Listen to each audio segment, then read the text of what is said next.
Okay, as promised, soldering in the volume on-off sleep button and an iPod Touch 4. We're going to hold this down with Captain tape. As you can see, I've already put that on to save time, all the way around. This holds it flush to the board because we need a very, very low profile on the solder, because if it's too high it will show up through the screen. So you must make sure it's as low as you possibly can get it. If you get it a bit high, you can easily flatten it down a bit with some desolder wick or desolder braid, whatever you want to call it. Okay, this is a 2mm tip. What's that? That's slightly under 1/8 of an inch for you Americans. The solder wire is 0.5 of a mil. I'm not going to break that down into inches.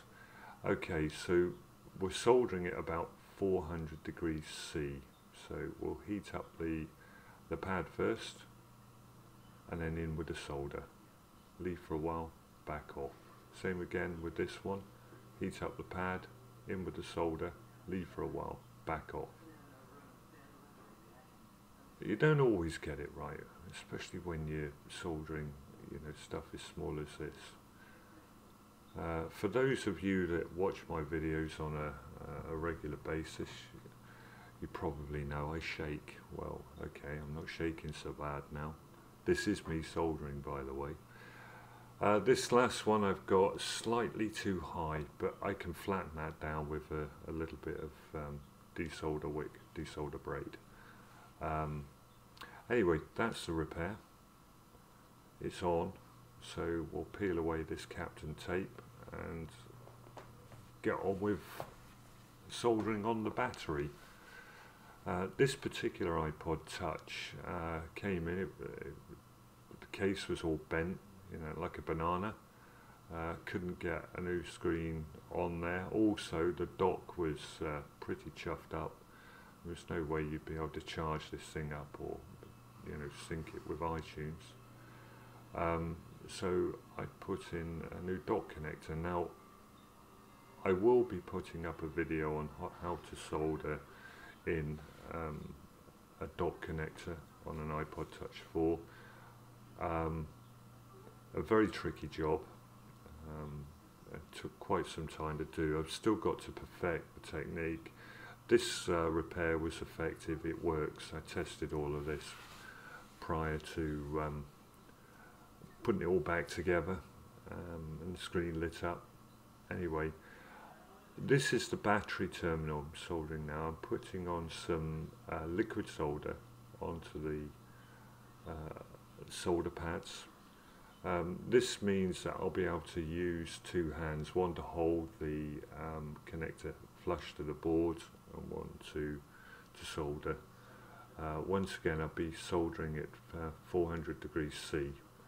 With the same solder tip as well. So let's come in a nice clean solder tip and let's get this sorted. Okay, we've messed up there straight away. This is always the problem. The flex cable on the battery is quite rigid. Anyway, we've got it tamed now, and we'll come in with the solder iron and get on with the first one. Okay. Now the whole idea with the liquid solder is it contains flux, which you can see is burning off there and oozing out in different places. So that's the first one done. Now we'll come on to the second one. So we'll probably use my little coffee stirrer. I always save these from the coffee shop. Always come in handy. Right, last one, we'll just use some normal solder wire on the last one, and then we'll go over the whole lot again to make sure it's down flush. So here we go, quite a bit of solder on these. There we are. I'll just go through each of them. And there you have it. We've soldered in the battery connector. Okay, it's not square on the board, it's not the neatest of jobs in terms of that, but it's effective. I think what I'll do is I'll just go over this again once more with the solder iron, just to make sure everything's going well. So use the little coffee stirrer, we'll hold it down and we'll hit each one, apply a little bit of pressure as we do it, just to get a flush finish. There we are, job's a good one. Anyway, watch out for the next video I stick up. It will be for the dot connector. As I say, once I've perfected it, I will put it up. Anyway, thanks for watching. Any questions, just post. Cheers.